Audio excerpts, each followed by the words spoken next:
시애틀 순복음교회 성도 여러분, 한 주간도 주님의 은혜 가운데 평안하셨습니까? 오늘도 참 좋은 날입니다. 귀한 아침 하나님께 예배 드리시고 하나님 주시는 참 기쁨과 참된 평안이 저와 여러분들의 삶 속에 가득하기를 예수님의 이름으로 축원드립니다. 우리 다 같이 사도신경 하심으로써 10월 18일 셋째 주 주일 예배를 하나님께 드리겠습니다. 전능하사 천지를 만드신 하나님 아버지를 내가 믿사오며 그 외아들 우리 주 예수 그리스도를 믿사오니 이는 성령으로 잉태하사 동정녀 마리아에게 나시고 본디오 빌라도에게 고난을 받으사 십자가에 못 박혀 죽으시고 장사한 지 사흘 만에 죽은 자 가운데서 다시 살아나시며 하늘에 오르사 전능하신 하나님 우편에 앉아 계시다가 저리로서 산자와 죽은 자를 심판하러 오시리라.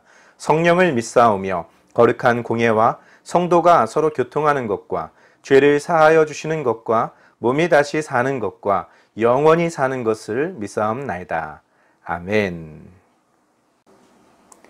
오늘 은혜 받으실 하나님의 말씀은 마태복음 26장 6절에서 16절 말씀입니다. 마태복음 26장 6절에서 16절 말씀을 다 같이 합독하시겠습니다. 예수께서 베다니 나병 환자 시몬의 집에 계실 때에 한 여자가 매우 귀한 향유 한 옥합을 가지고 나와서 식사하시는 예수님의 머리에 부으니 제자들이 보고 분개하여 이르되 무슨 의도로 이것을 허비하느냐? 이것을 비싼 값에 팔아 가난한 자들에게 줄 수 있었겠도다 하거늘 예수께서 아시고 그들에게 이르시되 너희가 어찌하여 이 여자를 괴롭게 하느냐? 그가 내게 좋은 일을 하였느니라. 가난한 자들은 항상 너희와 함께 있거니와 나는 항상 함께 있지 아니하리라. 이 여자가 내 몸에 이 향유를 부은 것은 내 장례를 위하여 함이니라.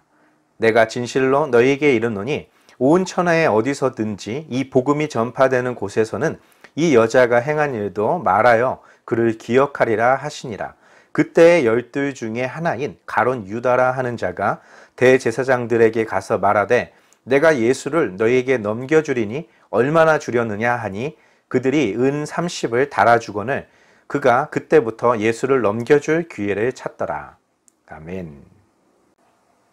함께 봉독한 말씀을 가지고 여인이 행한 일이라는 제목으로 은혜 나누겠습니다.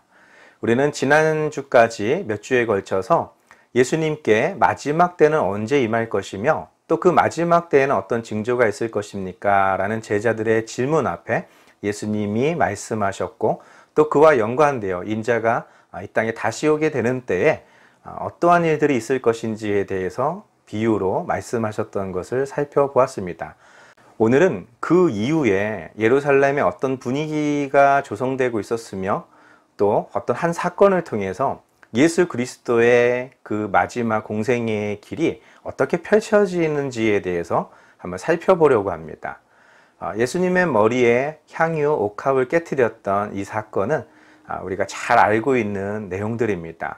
그 여인을 꾸짖는 제자들의 모습도 나오고 그렇게 꾸짖고 있는 제자들에게 이 여인이 잘못한 것이 없고 오히려 내게 좋은 것을 했다라고 하면서 이 여인의 일들, 여인이 행한 것들을 복음이 전파되는 곳마다 말하게 해서 그것을 기념하도록 했던 내용들이 기록되어 있죠.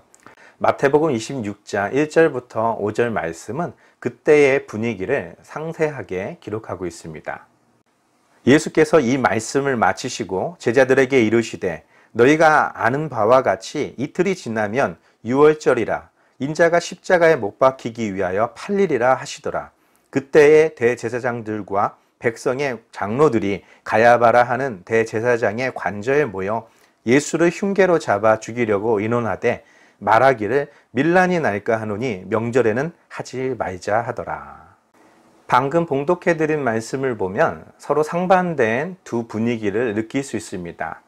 시간대는 같은 시간대였습니다. 물론 한 장소는 베다니였었고 또 다른 한 장소는 가야바라고 하는 대제사장의 관저였습니다. 베다니에서는 예수님과 예수님의 제자들이 함께 모여서 지난주까지 나누었던 그 이야기를 듣고 있었던 장소입니다. 가야바라고 하는 대제사장의 관저에서는 또 다른 모임이 펼쳐지고 있었죠. 베다니에서 나눠졌던 이야기들 중에 예수님이 오실 날, 예수님이 다시 오시게 될 날에 대해서 예수님께서는 설명하셨지만 정작 예수님이 제자들에게 하고 싶었던 아주 중요한 말씀은 이틀 후에 내가 십자가를 지게 될 것이고 나는 팔리게 될 것이다 라는 말이에요.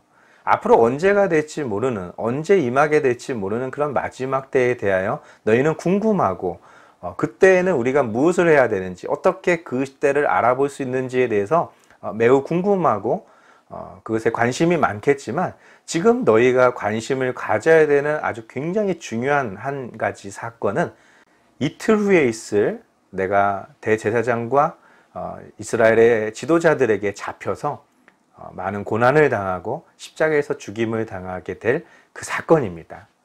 나를 파는 자가 나타날 것이다 라는 그 말씀이었죠.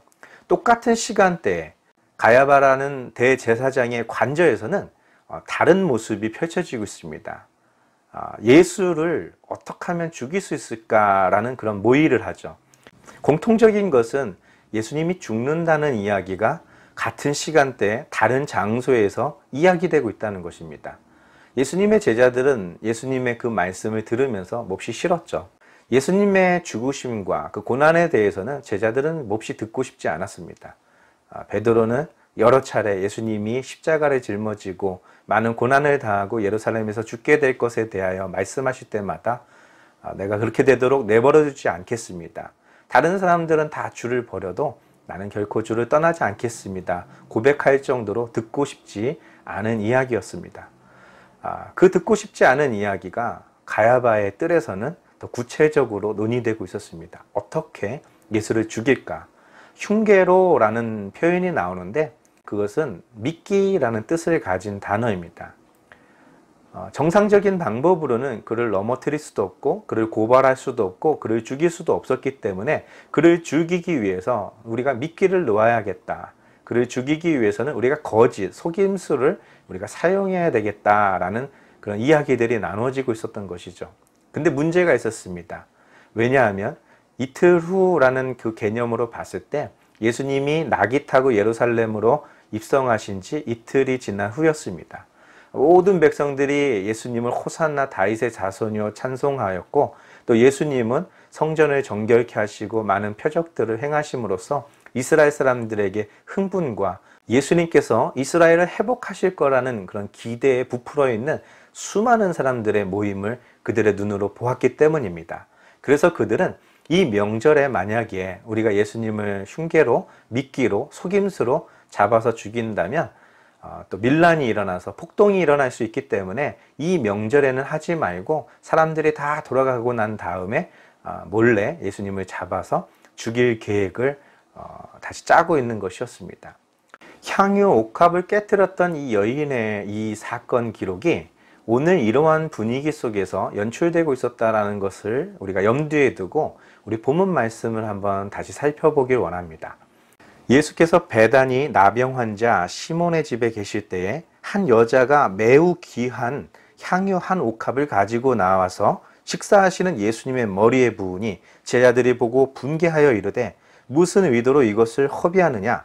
이것을 비싼 값에 팔아 가난한 자들에게 줄 수 있었겠도다 하거늘 예수께서 아시고 그들에게 이르시되 너희가 어찌하여 이 여자를 괴롭게 하느냐? 그가 내게 좋은 일을 하였느니라. 가난한 자들은 항상 너희와 함께 있거니와 나는 항상 함께 있지 아니하리라. 이 여자가 내 몸에 이 향유를 부은 것은 내 장례를 위하여 함이니라.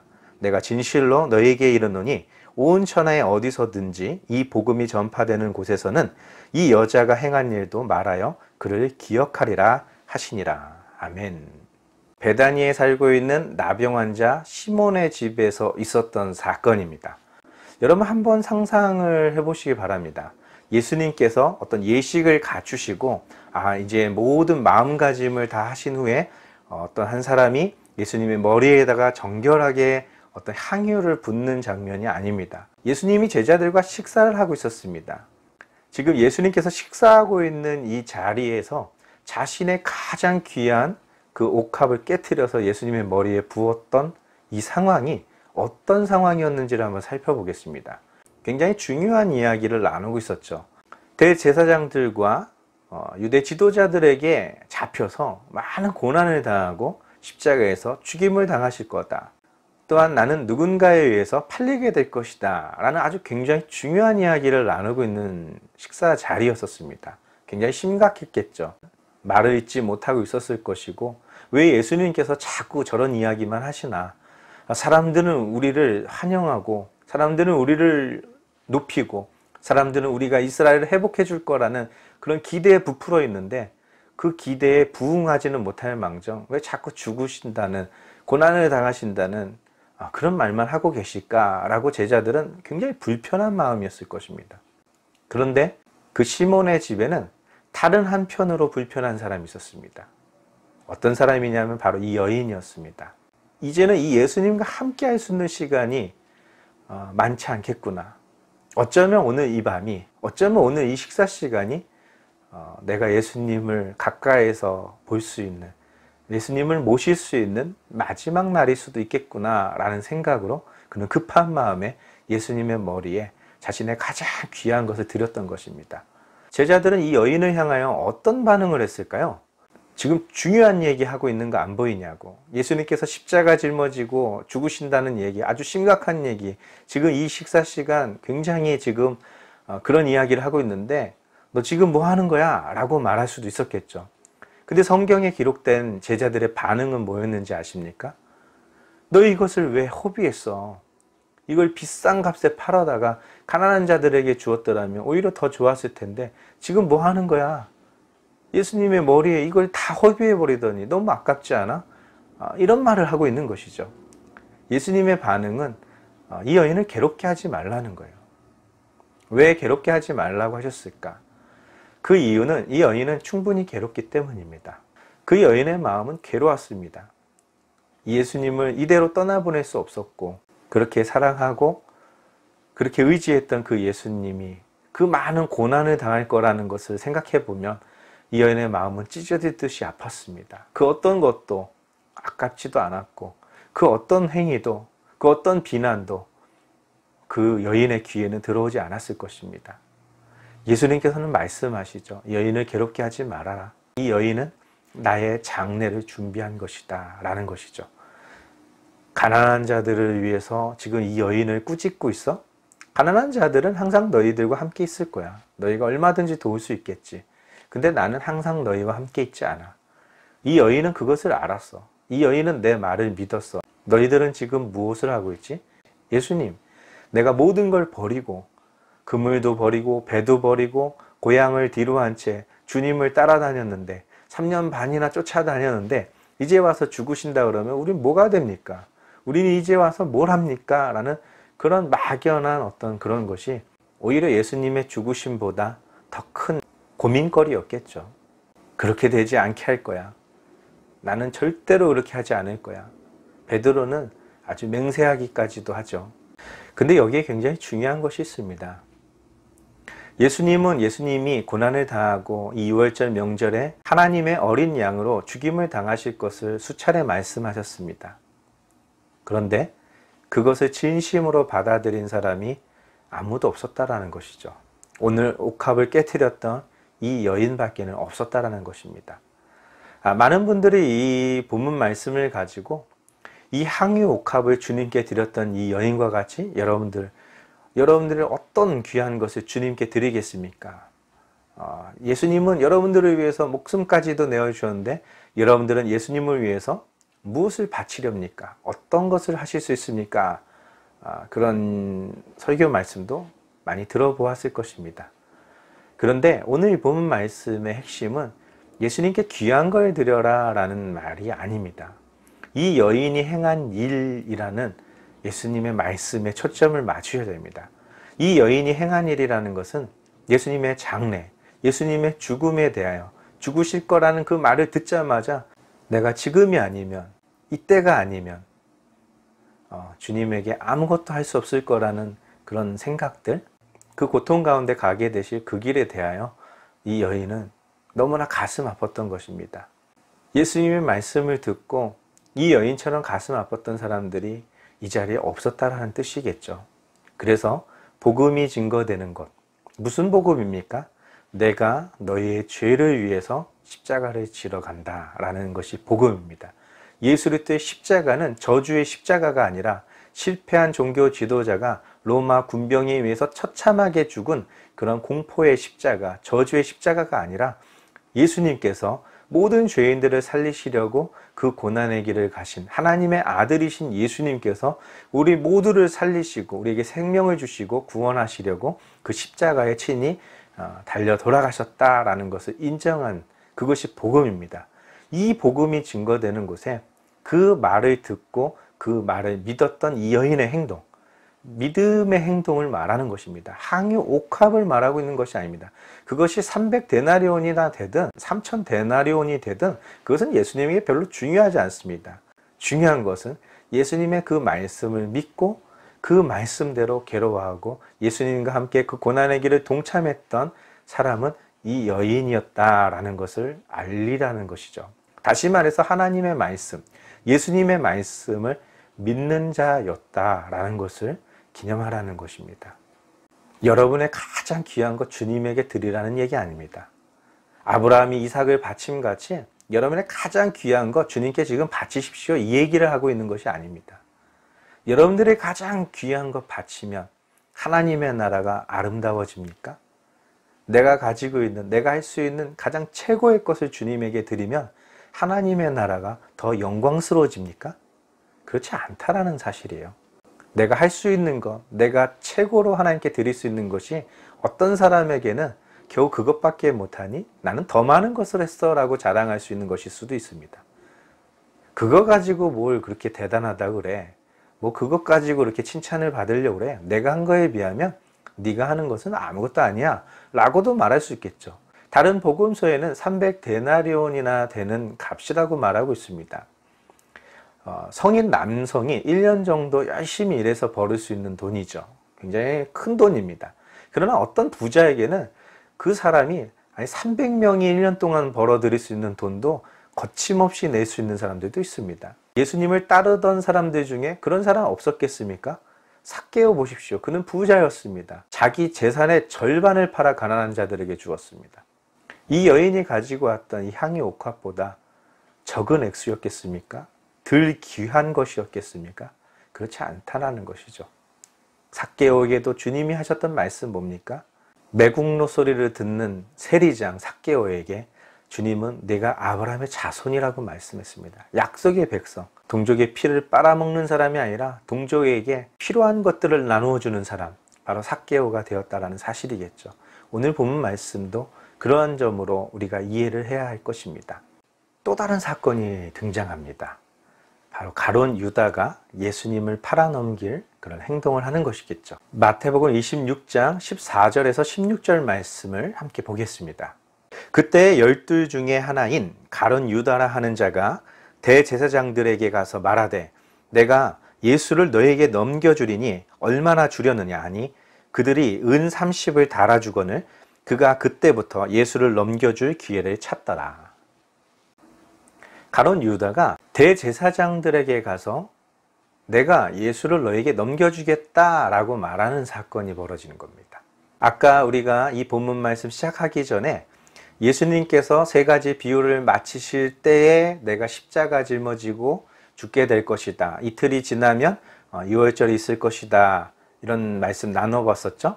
그때 동시에 대제사장들과 백성들의 지도자들이 모여서 예수를 어떻게 흉계로, 미끼로 잡아 죽일지에 대해서 의논했었고 그때 이 명절에는 하지 말자라고 말했던 사건이 있었죠. 지금 이 가룟 유다가 대제사장들을 찾아갔던 이 사건과 관련해서 한 가지 더 살펴보아야 할 것이 있습니다. 요한복음에도 이 사건, 이 동일한 사건이 기록되어 있는데요.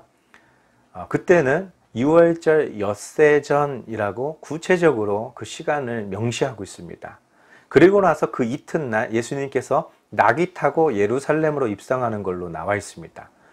예수님께서 십자가를 짊어지시고 죽임을 당하시는 그 기간, 고난주간을 시작하는 종료주일, 그때 이전에 있었던 사건으로 이 항유 옥합을 깨트렸던 사건을 기록하고 있습니다. 그러나 마태복음, 마가복음, 공간복음서에서는 유월절 이틀 전에 있었던 사건처럼 기록되어 있습니다. 어떤 것이 맞는가 학자들마다 의견이 분분하기는 합니다. 어떤 분들은 이것은 별개의 각각 다른 두 사건이고 어떤 연쇄적인 엿새 전에 한 번 있었고 그리고 유월절 이틀 전에 한 번 또 있었던 어떤 연쇄적인 어떤 사건으로 보시는 분들도 계십니다. 어떤 분들은 요한복음의 기록 특성이 시간의 흐름에 따라서 아주 구체적으로 기록하는 그런 기술 형태로 보았을 때 요한복음인 엿새전, 유월절 엿새전에 예수님께 향유 옥합을 깨뜨렸던 이 사건이 있었던 것이 시간적으로는 맞는 것이고 마태, 마가에서 그것이 마치 유월절 이틀 전에 있었던 사건처럼 한 것은 이 향유 옥합이라는 이 사건을 통해서 예수님의 십자가 짊어지는 상황이 어떻게 급박하게 전개되고 있는지를 말하려고 재구성한 것으로 보는 학자들도 있습니다. 저는 한 가지 집중해 보고 싶은 것이 있습니다. 어떤 것을 선택하든 이것이 유월절 엿새 전에 있었던 사건이든 유월절 이틀 전에 있었던 사건이든 공통적으로 한 가지 무시하지 못할 것은 무엇이냐면 가룟 유다가 등장하고 있다는 것이에요. 그때 엄청난 불만을 가졌던 가룟 유다가 있었고 그가 대제사장을 찾아가서 예수님을 팔아 넘기는 그 출발점이 되었다라는 것이죠. 예수님의 이 대속의 십자가 사건과 관련해서 하나님 앞에 거룩하게 준비해야 될 사람들은 누구였을까요? 대제사장들이 등장합니다. 백성들의 지도자들이 등장합니다. 그리고 예수님의 제자가 등장하고 가룟 유다가 등장하고 그리고 한 여인이 등장합니다. 세상 기준으로 봤을 때 첫째는 대제사장들이었을 것입니다. 모든 사람들의 죄를 사하게 되는 모든 백성들의 죄를 깨끗게 하는 그런 직분을 부여받은 사람들이 대제사장이었기 때문입니다. 모든 정결한 짐승을 잡아 하나님께 드리는 역할을 했었고 그 거룩한 피를 뿌려서 모든 백성들을 정결케 하는 일들을 감당해야 되는 사람이 대제사장들이었습니다. 사실 유대 율법은 대제사장은 한 명입니다. 종신직입니다. 그가 죽으면 그의 아들이 대신해서 대제사장으로 임명되고 대제사장직을 수행하게 되는데요. 당시 로마 시대에는 대제사장의 어떤 직분을 로마 정부에 의해서 폐위되고 다시 세워지고 그런 일들이 있었습니다. 다시 말해서 이 가야바라는 사람 이전에 다른 대제사장이 있었고 또 살아 있습니다. 그의 장인 어른이신 안나스라는 대제사장이었던 분 살아 있습니다. 그는 AD 15년에 폐위를 돼서 AD 18년까지 다른 대제사장들이 있었고 AD 18년이 돼서야 이 가야바라는 대제사장이 이스라엘의 대제사장직을 감당하게 되는 그런 역사적인 그런 사건들이 있습니다. 그런데 그들도 알지 못하는 방식으로 예수님을 죽이고 그 피를 뿌리도록 했던 담당자였었고 유대 지도자들 역시도 백성들의 지도자들 역시도 그 일에 가담했던 사람들입니다. 그리고 예수님이 십자가 짊어지실 것에 대하여 수도 없이 말했던 예수님의 제자들은 예수님의 십자가의 길을 막으려고 했었고 가룟 유다는 오히려 예수님을 팔아넘기게 되는 말도 안 되는 그런 상황들이 펼쳐지고 있었습니다. 그런데 한 여인이 있었습니다. 그 여인은 예수님의 그 죽으심을 준비하고 예비하고 그것을 위해서 자신의 가장 귀한 것으로 그 주님의 가시는 그 길을 예비했다는 것입니다. 종려나무 가지를 깔고 겉옷을 펼치면서 호산나 다윗의 자손이여 외쳤던 그들의 외침과는 다르게 예수님이 피를 흘리면서 머리서부터 발끝까지 피가 뚝뚝뚝뚝 떨어지는 그런 모습으로 십자가를 지게 될 예수님을 향하여 그는 가장 귀하고 가장 정결한 향유로 예수님의 온몸을 덮어드렸던 것입니다. 이 여인이 드렸던 그 귀한 향유 옥합 300데나리온이나 되는 비싼 값에 팔아서 가난한 자들에게 나누어 주어서 그렇게 활용할 수도 있었겠죠. 근데 은 30세겔로 예수님을 팔아먹은 예수님의 제자도 있었습니다. 은 30세겔과 관련돼서 구약성경 출애굽기 21장에는 이런 기록들이 있습니다. 어떤 소가 사람을 받아서 죽이면 그 소는 반드시 죽어야 됩니다. 그런데 그 주인이 그 소가 사람을 받는지 잘 알지 못했으면 그 주인에겐 죄가 없습니다. 그런데 그 소가 사람들을 들이받는 그런 행동을 하는 걸 알면서도 방치했다가 사람이 소에게 들이받쳐서 죽임을 당하게 되면 그 소도 죽이고 그 소의 주인도 죽이도록 하는 그런 계명이 기록되어 있습니다. 그런데 그 소가 만약에 여종이나 남종을 들이받아서 상하게 됐을 때에는 그 소는 반드시 죽이고 그 남종, 그 여종의 값으로 은 30세겔을 주도록 하는 그런 율법 조항이 있습니다. 만왕의 왕이시오, 만유의 주가 되시고 우리 죄 때문에 십자가 짊어지시는 그 예수님을 그 당시 노예 한 사람의 값으로 팔아 넘겼다는 것입니다. 주는 그리스도시요 살아계신 하나님의 아들이십니다 라고 제자들이 고백했다면 가룟 유다는 예수님은 주가 아니었습니다. 노예만도 못한, 사람들은 다윗의 자손 예수여 호산나 다윗의 자손이요 라고 외쳤지만 적어도 가룟 유다에게는 예수님의 가치는 노예 한 사람의 가치밖에는 되지 않았다라는 것이죠. 대제사장이 은 30세겔을 줬습니다.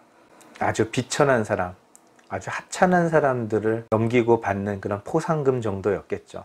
그러나 이 여인은 300데나리온, 예수님을 300데나리온의 가치밖에 못 받겠습니까? 자신이 할 수 있는 것이 그것밖에 없었기 때문입니다. 이제 말씀을 정리하고 마치겠습니다. 예수님이 다시 오실 때 지혜로운 5 처녀와 같이 등과 기름을 간직하고 있고 5 달란트를 남기고 있고 또 양과 같이 예수님의 우편에 앉게 될 자들, 공통된 것이 있다면 무엇인가의 여분이 있다는 것이죠. 그 여분에 해당되는 것이 무엇이냐면 내 이웃을 사랑하는 것들입니다. 5 달란트 가진 자가 나머지 5 달란트를 남긴 거는 내가 주께 받은 대로 내가 남에게 해줬던 것입니다. 그리고 또 한 가지 굉장히 공통적인 것이 있습니다. 주님께 했던 부분들입니다. 주님의 것을 주님에게 드릴 수 있어야 됩니다.